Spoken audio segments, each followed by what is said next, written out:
Tengo el placer de una ponencia, la que va a continuación, que seguro nos va a quedar también un poco entusiasmados, más que nada por el ponente, que ahora lo presentaré.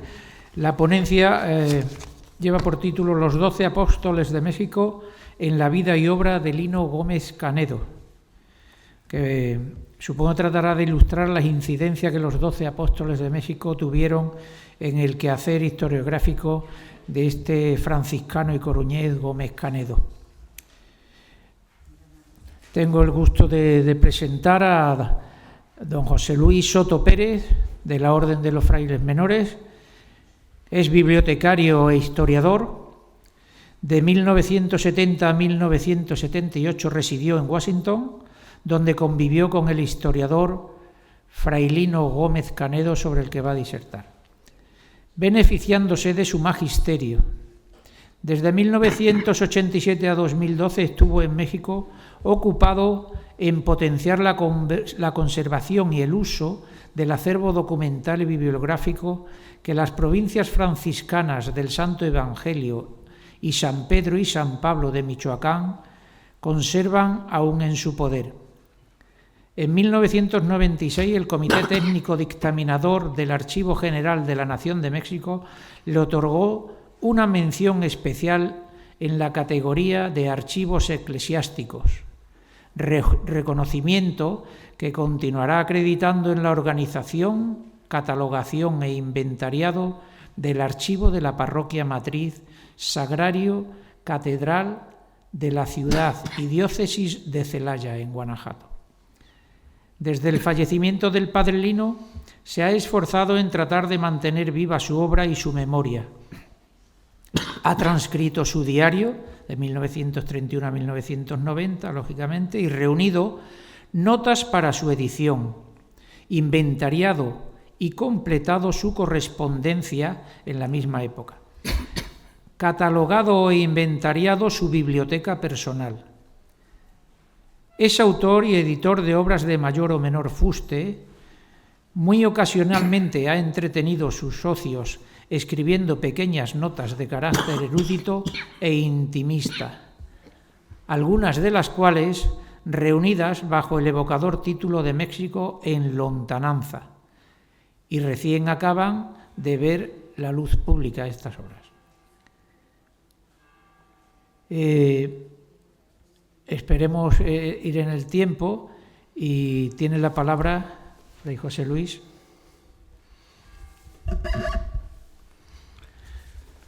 Pues para aprovechar bien el tiempo, vamos directamente al asunto. Expreso gratitud y satisfacción por la oportunidad que se me brinda de dirigirme a ustedes. En cierto modo, sin embargo, me siento un poco intruso. Desde luego, no me atrevería a hacerlo si la intervención para la que he optado no estuviese avalada por una iniciativa que llevé a cabo hace un tercio de siglo, más en condición de bibliotecario que de historiador.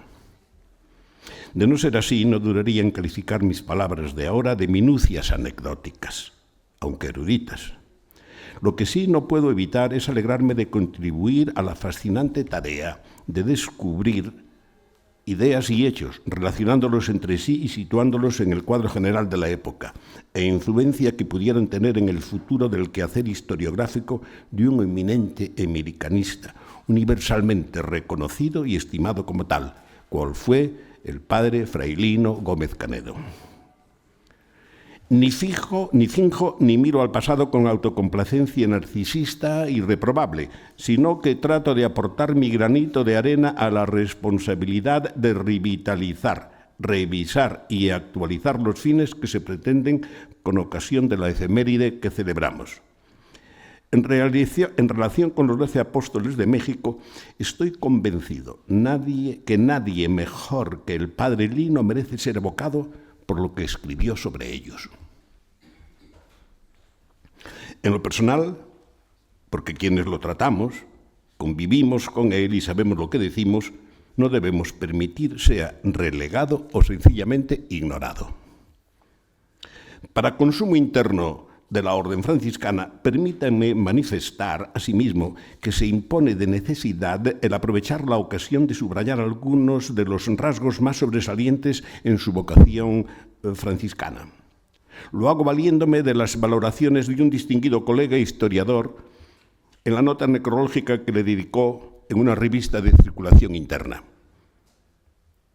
La elección clara y madura de una vocación eclesial de gran trascendencia, como es el servicio a la Iglesia en el campo intelectual y científico, un designio firme y generoso sobre el que se empeñó con una gran carga de entusiasmo y dedicación. El esclarecimiento de la tradición franciscana en América en sus formas más creativas y el intento de sugerir proyectos actuales de actuación en concordancia con el estilo y las mejores realizaciones del pasado, con una conciencia histórica hoy tan necesaria en un mar de improvisaciones de corto alcance. El esfuerzo por acreditar en el campo científico una presencia franciscana digna y en lo posible ejemplar, comparable a la de los mejores maestros. En la iniciativa aludida arriba me refería a la publicación de la obra Evangelización, Cultura y Promoción Social, ensayos y estudios críticos sobre la contribución franciscana a los orígenes cristianos de México, siglos XVI-XVIII. Como atinadamente señaló Pedro Borges, distinguido americanista de extracción franciscana, en una reseña de altura que hizo de la misma, no se trata de la edición póstuma de una nueva obra del padre Lino, sino de la compilación de 43 trabajos suyos, ya aparecidos en su momento, excepto 5 de ellos que permanecían inéditos, todos menos uno en forma de artículos publicados en las más diversas revistas o actas de congresos científicos. Es lamentable que la obra apenas fuese difundida en España y, en consecuencia, sea poco conocida entre nosotros. El contenido del grueso volumen, previas las páginas introductorias, se divide en 4 partes o secciones. La primera, bajo el epígrafe Documentación crítica, incluye 11 ensayos de carácter general con reflexiones aplicables a toda Hispanoamérica. Al mismo tiempo que establecen las bases para un adecuado y creíble quehacer historiográfico y repudian lo opuesto, sirven de carta de presentación y como aperitivo para saborear el nervio con que el autor fijará y desarrollará su actividad y pensamiento. En palabras de la reseña citada, no solo destaca en él su personalidad de historiador, sino también su agudeza intelectual, su sentido de la objetividad histórica y su finísima ironía literaria. Tuvieron gran eco y llamaron la atención por su candente actualidad que mantienen 3 de dichos artículos: Historia y Dialéctica, la Iglesia en Hispanoamérica y su nueva historiografía, Iglesia y Estado en la historia de Latinoamérica, de la colaboración al enfrentamiento. Las 3 partes restantes están dedicadas a lo que el subtítulo especifica. La segunda al siglo XVI, con 19 artículos. La tercera del siglo XVII, con 6. La cuarta al siglo XVIII, con 9. Por lo que se refiere a la segunda, siglo XVI, que aquí más nos concierne e interesa, señalamos los títulos siguientes, que no todos. La reforma interna de la Orden franciscana como antecedente para la evangelización de América, antecedentes espirituales de los primeros misioneros de México. Milenarismo, escatología y utopía en la evangelización de América. Los primeros misioneros de México y Centroamérica, su ideal franciscano. Fray Toribio Motolinía y su obra historiográfica a propósito de la nueva edición de los memoriales de Edmundo O'Gorman.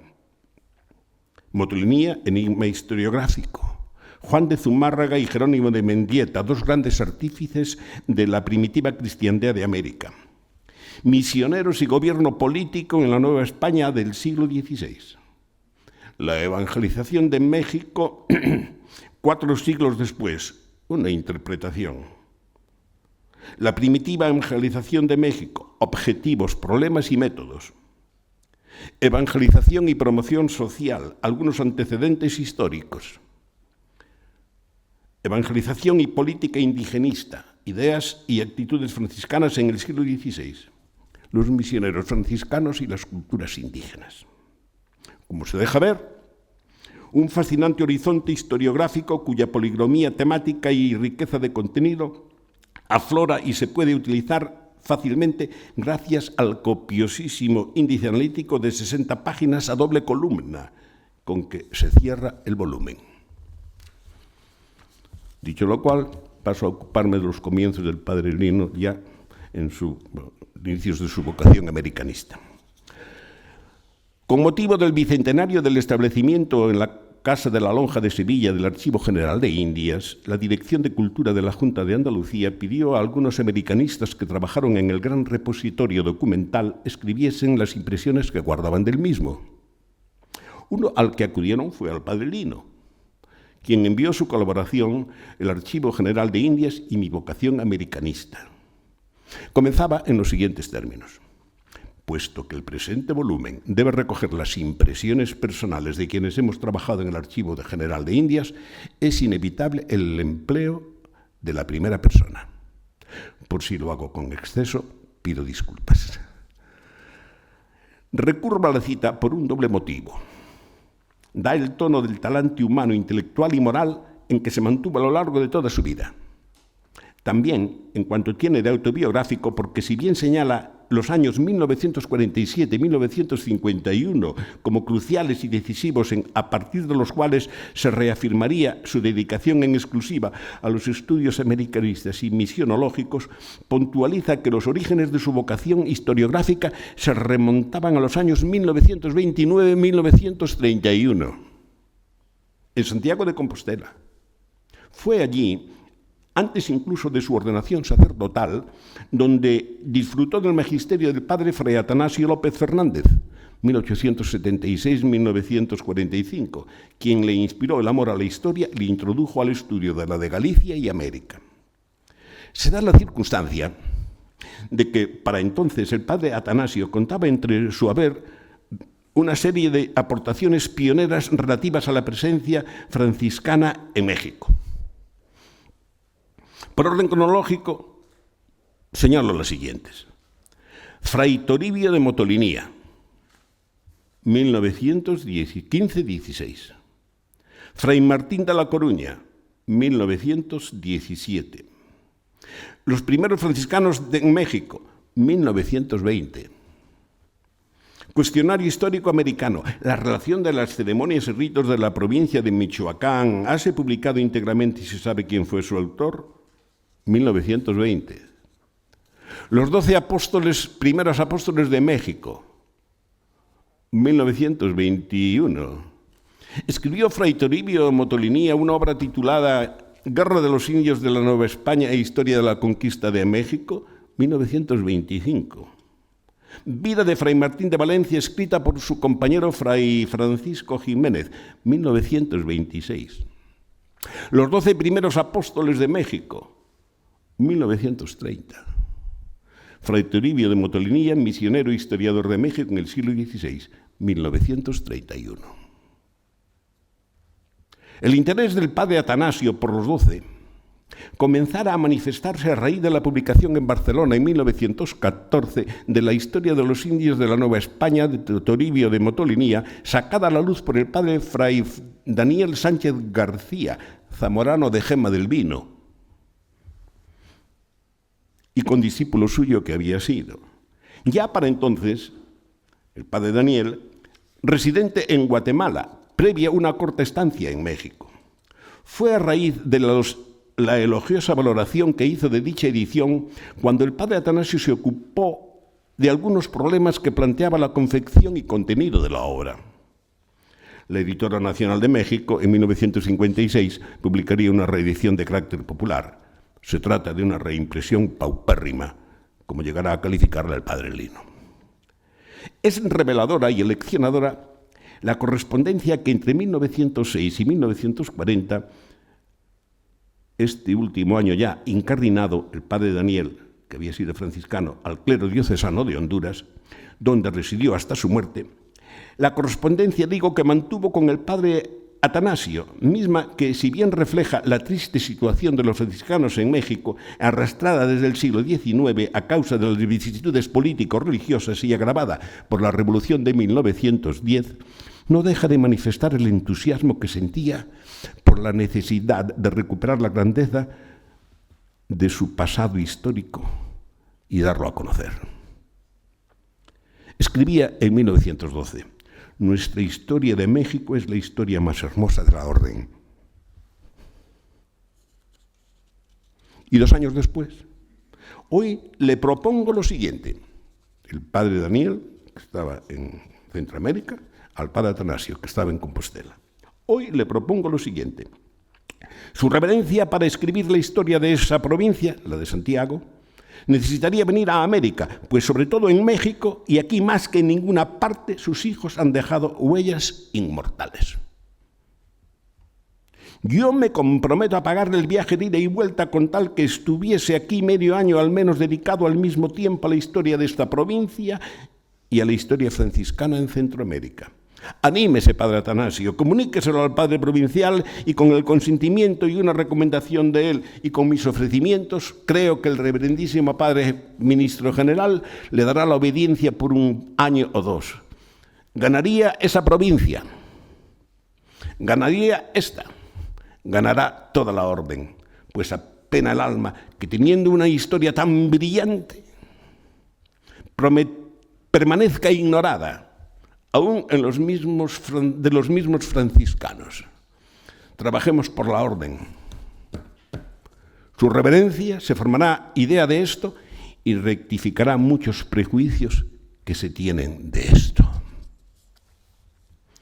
Propuesta generosa y visionaria que no llegaría a realizarse y menos viable aún sería cuando el padre Atanasio fue destinado a Madrid como director de la revista Archivo Iberoamericano. Las tareas y responsabilidades derivadas de dicho cometido, sin embargo, no solo no le desviaron de sus intereses americanistas, antes al contrario, le brindaron la oportunidad de contactos favorables al respecto. Se impone señalar los que durante 1922-1925 mantuvo con el entonces muy joven Robert Ricard, quien acudía a él en solicitud de ayuda e intercambio de apuntes y puntos de vista para el tema objeto de su gran tesis doctoral sobre el apostolado y los métodos misionales de las órdenes mendicantes en la Nueva España, 1523-24, 1572. Misma que defendería en la Sorbona en 1931 y sería publicada 2 años después bajo el título La conquista espiritual de México. Todos estos antecedentes llevan a comprender las enseñanzas que el padre Atanasio proyectaría sobre su aventajado y servicial alumno compostelano, Lino Gómez Canedo, a cuya disposición puso con desinterés documentos que dieron pie a sus primeros trabajos americanistas. Hay que señalar a continuación cómo entre 1934 y 1939 el padre Lino residió en Roma, donde desempeñó tareas administrativas en la Curia General de la Orden Franciscana, circunstancia que le brindó la oportunidad de estudiar biblioteconomía en la Escuela Vaticana, paleografía y archivística en el Archivo del Estado y del Reino de Roma, y a partir de 1935 historia eclesiástica en la Universidad Gregoriana, en la que se defendió su tesis doctoral sobre un trujillense, don Juan de Carvajal y el cisma de Basilea, 1434-1448, misma que ampliada y reconocida con el premio Menéndez y Pelayo, sería publicada en 1947 por el Instituto Jerónimo Zurita del Consejo Superior de Investigaciones Científicas bajo el título Un español al servicio de la Santa Sede, don Juan de Carvajal, cardenal de Sant'Angelo, legado en Alemania y Hungría, 1399-1469. Ofrecida esta cuña emotiva, en atención a la Extremadura que nos acoge, por lo que respecta a los intereses americanistas del padre Lino, conocemos 2 testimonios durante su estancia romana que manifiestan cómo ellos no habían caído en olvido. Primero, la conferencia que de propia iniciativa pronunció el 30 de noviembre de 1934 en el Instituto Hispanoamericano sobre Fray Martín de Valencia y los orígenes de la Iglesia mexicana. Decisión motivada por el deseo de solemnizar el 4º centenario de su muerte. Registró en su diario: no salí muy contento de mí mismo, aunque no hubo ningún tropiezo grave. Y luego, la extensa reseña de la obra de Robert Ricard antes citada, publicada en Archivo Iberoamericano en 1935, tarea, en sus propias palabras, que realizó con sumo gusto, no solo por caer de lleno en el campo de nuestras aficiones, sino también por el magnífico servicio que aporta a la historia de la actuación franciscana en la Nueva España. La obra de Ricard, traducida al español y publicada en México en 1947, y solo a partir de 1976, reeditada varias veces por el Fondo de Cultura Económica, procede señalar que dicha traducción y publicación se había pensado realizarla antes en España, durante la Guerra Civil, noticia que nos es conocida gracias a la correspondencia entre el padre Lino y el padre Atanasio, así como por el diario del primero, en efecto. Desde Santiago, el 19 de septiembre de 1938, el padre Atanasio le había escrito: «Se pretende traducir al español la obra de Robert Ricard. Le escribí, pero no he recibido contestación. Supongo que mi carta no ha llegado aún a su destino. Suplico a vuestra reverencia le escriba pidiéndole dicha autorización. Urge la contestación». Solicitud atendida de inmediato por el padre Lino, quien escribió a Ricard a su dirección de París, y éste respondió desde Argel, carta que a su vez fue enviada al padre Atanasio. Sin que tengamos más noticias del asunto, ignoramos por qué motivo dicho proyecto no llegó a efectuarse y la obra hubo que esperar para ser traducida en 1947 y editada en México. Segunda parte de mi ponencia. México como destino y tarea. Terminada la estancia en Roma, tenía entonces 32 años, el padre Lino fue destinado a Madrid como superior de la Casa Colegio Cardenal Cisneros y director de su revista Archivo Iberoamericano, responsabilidad que satisfizo hasta febrero de 1947, en que inició un periplo de 2 años por América. El primero incluyó los Estados Unidos y México, el segundo la mayor parte de los restantes países hispanoamericanos. Fue entonces cuando se produjo la gran revelación que significó su descubrimiento personal del Nuevo Mundo, hecho que, unido a su incorporación en Washington a la Academia Franciscana de Historia, institución creada hacía poco para consociar trabajos de investigación, como miembro residente de la misma y en la que se mantuvo hasta poco antes de su muerte, a pesar de dificultades y frustraciones diversas. De su estancia en la Academia se puede decir que desde muy pronto se acreditó en ella como su trabajador más eficaz y ciertamente florón de su prestigio. Por lo que a México se refiere, durante los casi 5 meses de permanencia, en una carta del 16 de noviembre de 1947 al padre Juan Rodríguez de Lejísima, valedor y confidente suyo en Madrid, pocos días antes de abandonar la capital rumbo a Chiapas con ánimo de continuar a Centroamérica, le decía al padre Lino: «Aquí he tenido un gran éxito entre los estudiosos. Me han hecho entrevistas los principales periódicos, he dado una conferencia en la universidad y rechacé otras, lo mismo que un sinfín de invitaciones. He tomado en serio el revisar archivos y desempolvar libros. Podría quedarme aquí toda la vida y tendría mucho en qué trabajar. Y le advierto que valdría la pena». Premonitorio. Pues de todos los países hispanoamericanos visitados en el transcurso de los años, México ocuparía en la vida del padre Lino el primer lugar de sus preferencias, hasta el punto de que con sus actuaciones se constituiría en un testimonio vivo e indeleble de su historia franciscana. Razón por la cual yo mismo tomé la decisión de que sus restos mortales fuesen depositados a perpetuidad en la iglesia de la antigua misión de San Francisco de Tilaco, una de las 5 fundadas en la Sierra Gorda Cretana por el Colegio Seminario Apostólico de Propaganda Fide de San Fernando de México a mediados del siglo XVIII, mismas sobre las que él escribió una monografía clarificadora a la altura informativa y conceptual que solo él parecía capaz de lograr.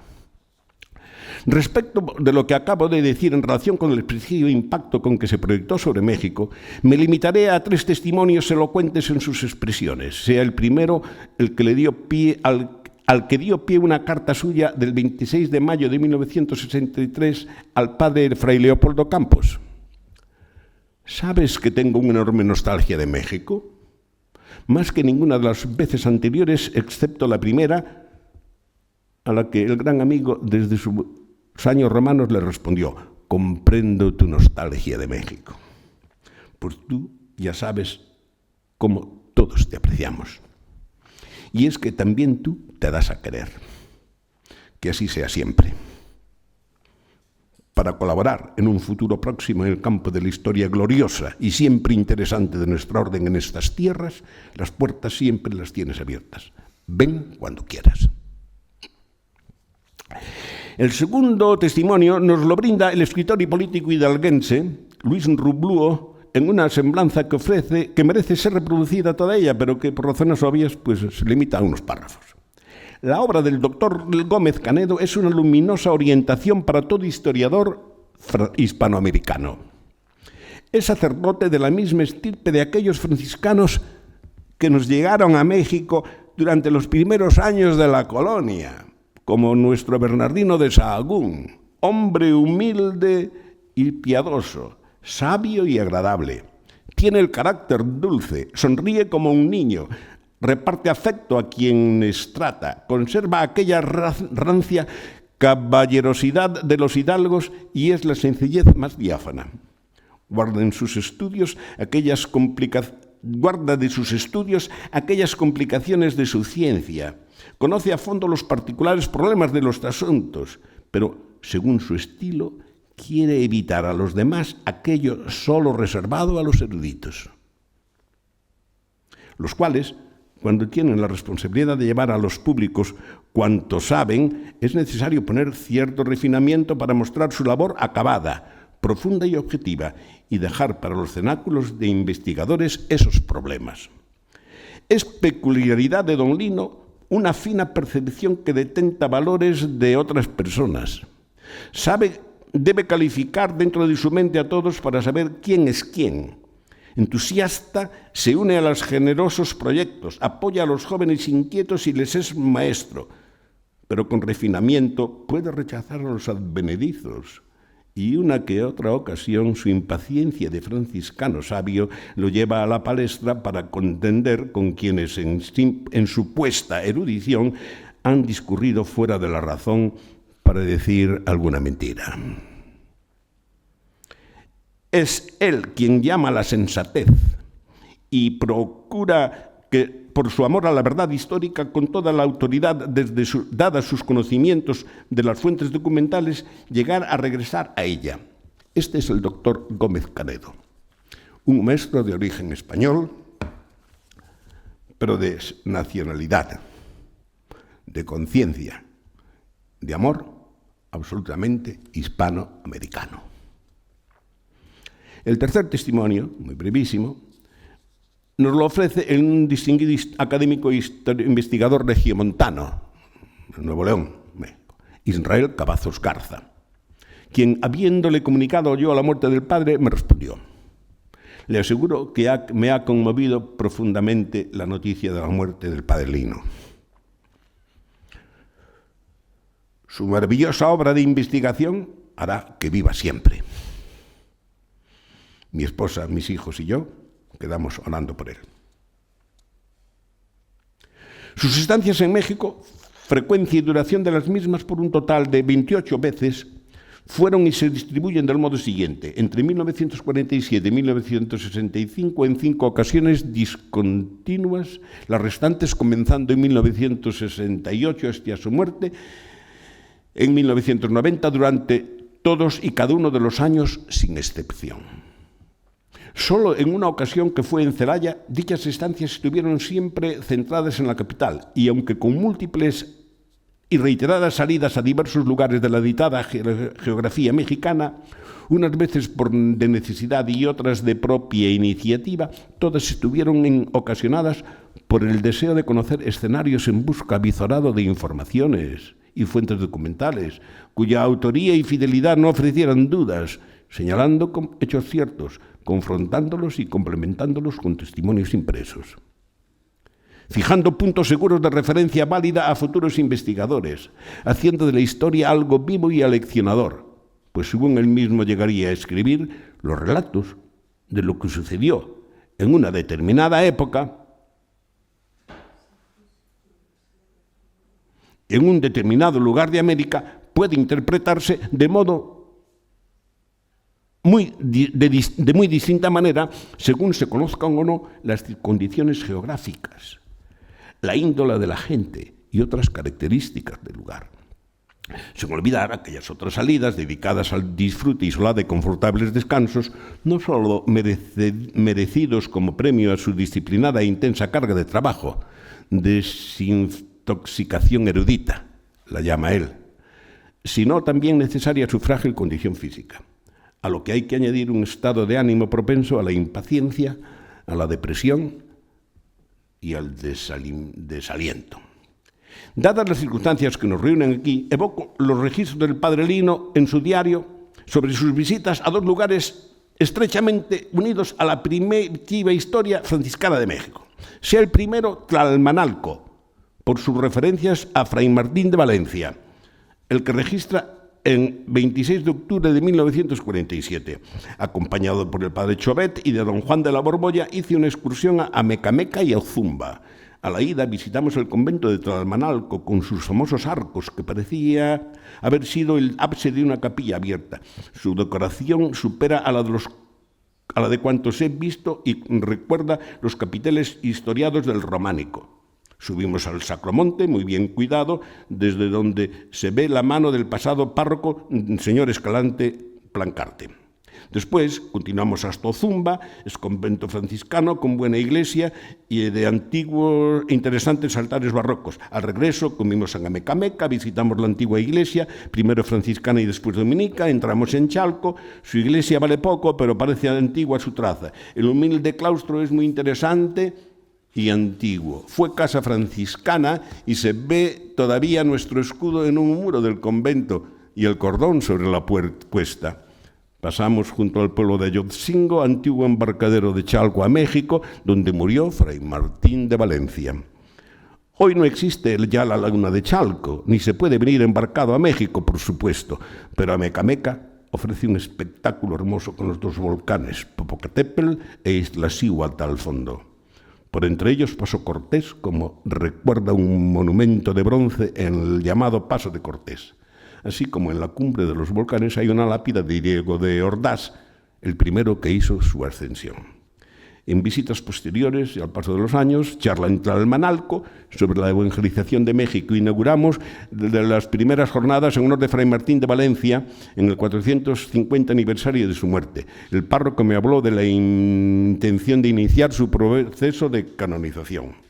El 12 de octubre, un año después, con un grupo de personas hice visita a los antiguos conventos de Chalco, Tlalmanalco, Ozumba. También visitamos el Sacromonte de Mecameca. Están restaurando las capillas y en general todo el santuario. Y en 1987, la última vez. Ayer hice una excursión a Tlalmanalco, a Mecameca y Bastepec. Por desgracia había poca visibilidad, así que apenas vimos los volcanes. Fue un día de recuerdos.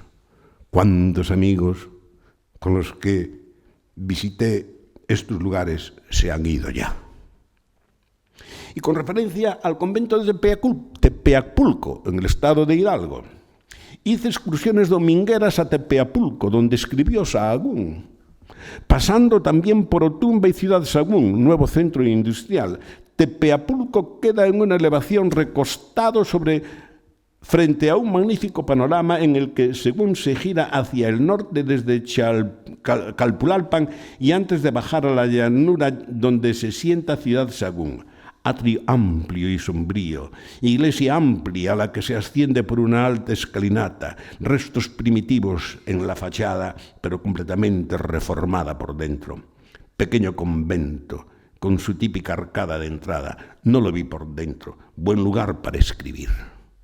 Regresando de vislumbrar los arcos de Tembleque por la carretera de Tlalpan, Teapulco ofrece una magnífica vista en la tarde con su templo y convento dominándolo. Y en otra ocasión, excursión desde Pachuca a Zempoala, cuyo convento e iglesia están restaurando con gran entusiasmo, su actual párroco, y a Tepeapulco. De paso, visitamos el magnífico monasterio agustino de Pazoyuca, bastante abandonado, pero que están restaurando. Es hermoso su pequeño claustro.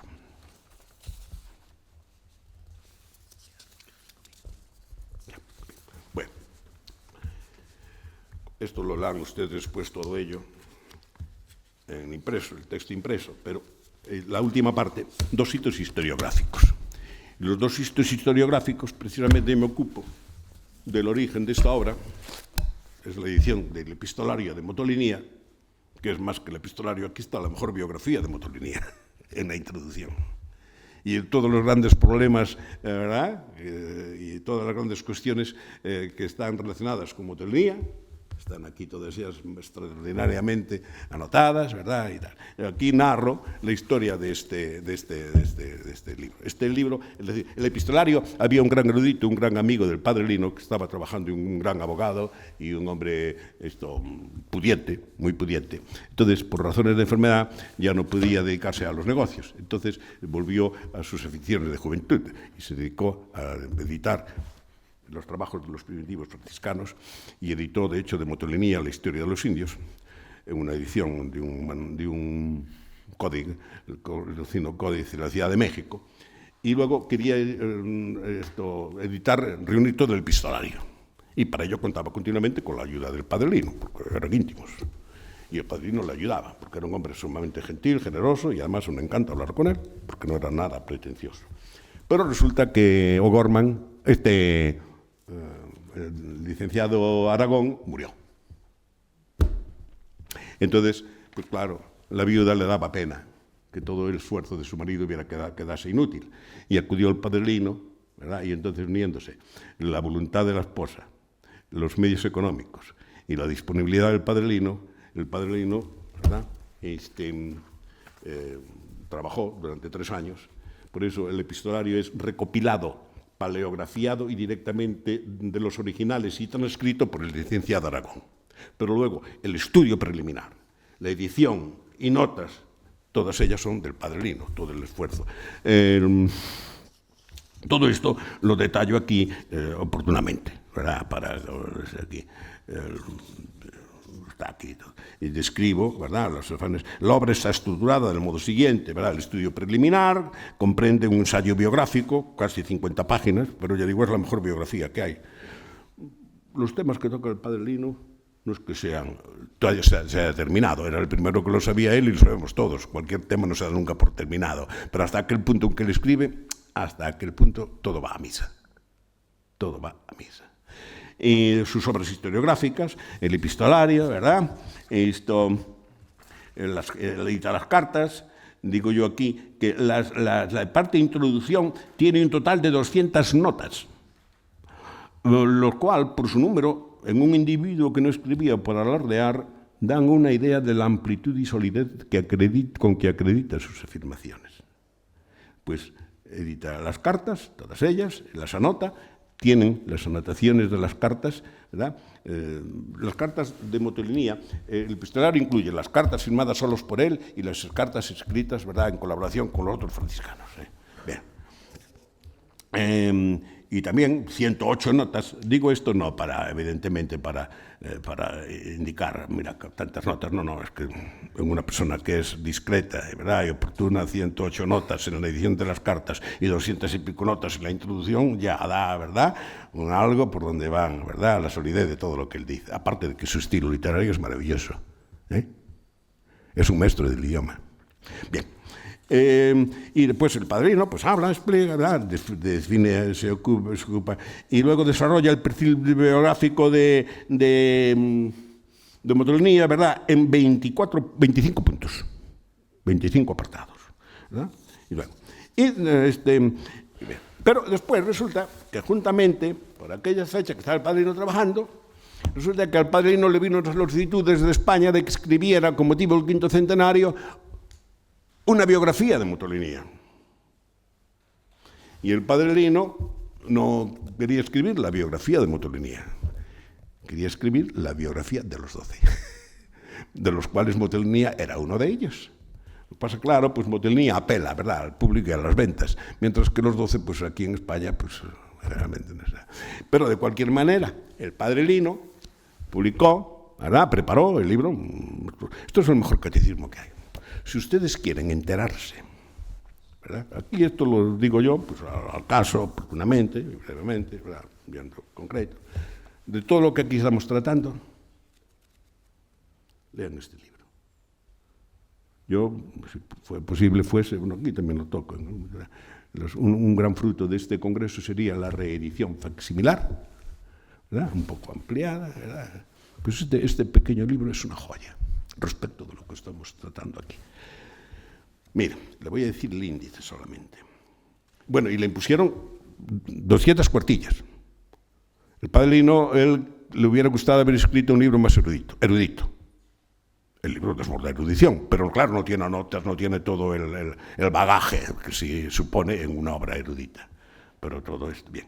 Y para que vean.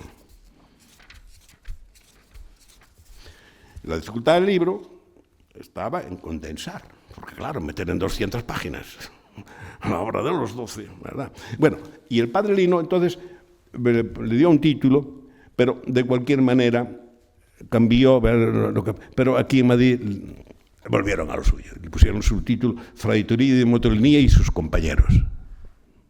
Y no es así.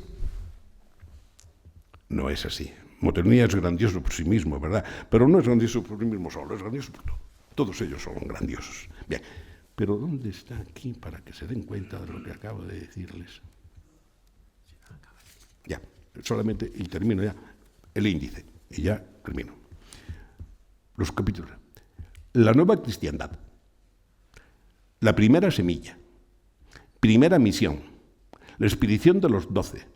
Perfiles biográficos. Ayer preguntaban sobre Toribio, sobre Martín de Valencia. Todo lo que quieran saber, así, y sólido, no, es que no duden. Esto es el credo, ¿verdad?, de la Santa Madre Iglesia, ¿eh? Perfiles biográficos, instrucciones y plan de apostolado, coloquios y diálogos con los caciques y sacerdotes, la primera expansión misionera, refuerzos de personal misionero, medios y métodos de evangelización, los primeros pasos, métodos y medios de evangelización, la ayuda de los niños, medios y métodos de evangelización, las obras de caridad, la catequesis y su contenido, la evangelización y el teatro, el papel de la música, los grandes problemas canónicos y rituales, problemas sociopolíticos, las escuelas misionales, las enseñanzas de oficios, la transformación de dirigentes indígenas, el Colegio de Tlatelolco, preservación de las lenguas y culturas indígenas, 40 años de la cristiandad mexicana, espiritualidad y santidad. Y ahora, y dije que era el último, y ciertamente no estaba pensando en engañar a nadie, pero voy a terminar con el último párrafo, porque es del caso hacerlo así, me parece, y ustedes me perdonen. Es que además, como concluyo yo el texto, con una cita del padre Lino. Dice el padre Lino. Y cierra con un epílogo que a su vez concluye en los siguientes términos, y así termina el libro. Está un poco de moda el hablar y escribir de las deficiencias del catolicismo de los países hispanoamericanos, y la culpa se le carga ligeramente a la herencia de la época colonial. Es un recurso cómodo, porque los muertos no protestan. Me parece un poco extraño, sin embargo, que se aduzca tal explicación cuando han pasado ya casi 2 siglos de haber terminado el régimen colonial.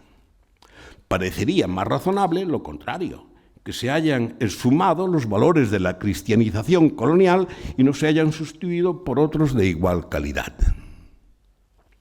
Pero sean cuales sean las deficiencias de este catolicismo, estoy convencido de que no solo pueden parangonarse con los de cualquier otra región del mundo, incluida por supuesto Europa, sino que constituyen una de las principales reservas de la fe que tiene hoy la Iglesia. Prueba de que la sembraron y cultivaron muy bien aquellos grandes misioneros de la primera época. Entre ellos destacan claramente los 12 extraordinarios franciscanos que lo hicieron en México desde 1524. Y nada más.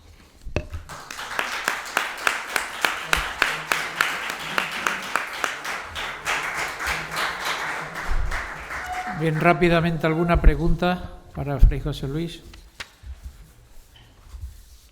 Vamos ya con retraso. Muy bien, qué interesante. Pueden ojear, si quieren, curiosear, ¿verdad?, estos 2 libritos, ¿verdad? Fray José Luis, buenas tardes. Perdón. De todo lo que usted ha escrito a lo largo de su dilatada carrera, de su experiencia, ¿qué ha sido lo que más le ha impactado y más le ha llamado la atención? Bueno, pues ya que estamos a ello, pero tampoco es la persona y los quehaceres historiográficos del Padre Lino.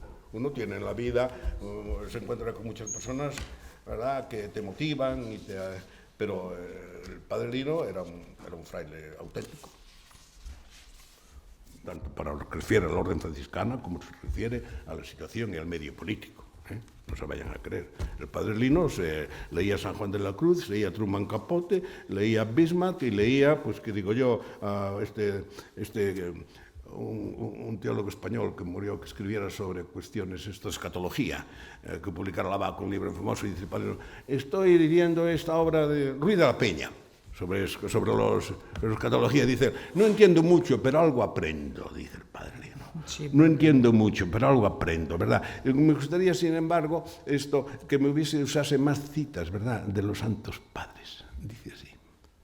Y cuando digo leía Bismarck, es que leía Bismarck, ¿eh? Era de una erudición inagotable. Y yo estuve con él en algunos encuentros, en algunas reuniones, en Brown University, en congresos, donde cuando llegaba Lino, todo el mundo lo reverenciaba, ¿verdad? Porque jamás se hacía querer, porque es que lo que decía Rumblúo, ¿verdad?, no se imponía. No se imponía. Y era un hombre de un físico, ¿verdad?, proporcionado, cortés, educado, ¿verdad?, discreto, agudo, ¿verdad? Y eso, pues claro, eso era un maestro. Lo que es un maestro, no un profesor. Él, de hecho, nunca fue profesor de universidades, ¿no? Lo llevaron a veces a dar algún cursillo, a presidir alguna tesis doctoral en el Colegio de México, ¿verdad? Incluso en una biblioteca pública en México, que es Vicente Toledano, que era un izquierdista de estos furibundos, pues lo llevaron allí a dar una conferencia, y precisamente fue la conferencia sobre la obediencia de Quiñones de León, en una biblioteca, ¿verdad?, bajo el título de un revolucionario, ¿verdad?, de estos. Y muy bien, el padre no lo tenía, ¿no? El padre no deseaba a nadie por las ideologías, en absoluto. Nadie por las ideologías, sino por los méritos y por lo que se daba a cada persona, por lo que valía. Bien, vamos ya bastante mal de tiempo. Si queda una preguntita nada más, no nada más, porque nos queda todavía ahora la mesa de comunicación. Vale. Pues muchas gracias, Fray Luis José. Gracias a ustedes.